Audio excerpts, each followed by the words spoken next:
राधिका ने अपनी नई अलार्म घड़ी खरीदी, जो उसे हर सुबह ठीक समय पर जगाने का वादा करती थी। पहले दिन सब कुछ ठीक रहा, लेकिन दूसरे दिन सुबह 4 बजे घड़ी अचानक बज उठी।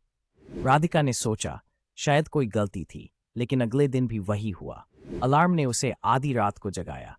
डरी हुई उसने घड़ी को बंद कर दिया, लेकिन फिर भी हर रात ठीक उसी समय घड़ी खुद ब खुद बजने लगी। एक रात उसे एक अजीब आवाज सुनाई दी, जैसे कोई उसे बुला रहा हो।